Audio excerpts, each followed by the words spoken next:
तर व्यावसायिक सिलेंडर तुटवडा आता निर्माण झाला आणि त्याचा फटका हॉटेल्सना बसतोय। चुलीवर शेगडीवर खाद्यपदार्थ बनवण्याची वेळ आली आहे आणि सिलेंडरच्या तुटवड्यामुळे खाद्यपदार्थ सुद्धा आता महागलेले आहेत। नागपूरमध्ये पोह्याच्या किमतींमध्ये 5 रुपयांनी वाढ झाली आहे। व्यावसायिक गॅस सिलेंडरचा तुटवडा सध्या आहे, त्याचा फटका नागपुरातल्या हॉटेल व्यावसायिकांना बसतोय।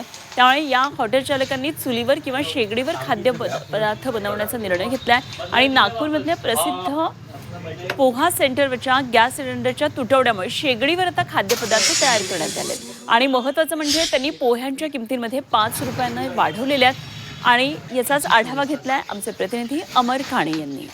व्यावसायिक गॅस सिलेंडरचा नागपुरात अजूनही तुटवडा कायम आहे, त्यामुळे अनेक हॉटेल व्यावसायिक जे आहेत ते शेगडीचा वापर करत आहे किंवा चुलीवर स्वयंपाक करताना दिसत आहे। नागपुरातील वर्षे यांच्या पोहेच्या सेंटरवर आलेलो आहे, अतिशय फेमस असं आहे। त्यांनी आज जे पोहे बनवले ते शेगडीवर बनवले आहेत। दादा, व्यावसायिक गॅस सिलेंडर मिळत नाही का? नाही, कसे बनवताय मग? आम्ही शेगडीवर बनतो, 5-6 दिवस झाले आहे। या पोह्यांच्या काही किमती वाढवल्या का त्यामुळे? हा, 35 रुपये प्लेट केला आहे।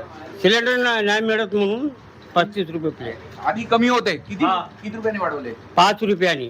तर आपण बघू शकतो, खरं तर सगळ्याच व्यवसायांना फटका बसतोय। काही खाद्यप्रेमी सुद्धा पोहोचलेले आहे। गॅस सिलेंडरची समस्या येत आहे, पोहे तर रोज खायला पोचायचंच असतं आपल्याला, आता किमती पण वाढवल्या कमर्शियल सिलेंडरने मिळवल्या। बरोबर आहे, किमती वाढवल्या, त्याच्यामुळे पोह्याचे पण रेट वाढलेले आहे, नाश्त्याचे पण रेट वाढलेले आहे।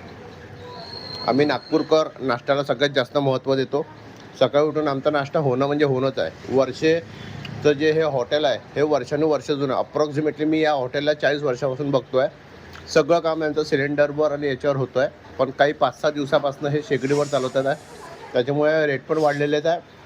आणि आम्हाला बघू शकतो या हॉटेलमध्ये आलो आहे आणि इथे धूर दिसतोय, कारण की शेगडी आणि चुलीवर स्वयंपाक होताना दिसतोय।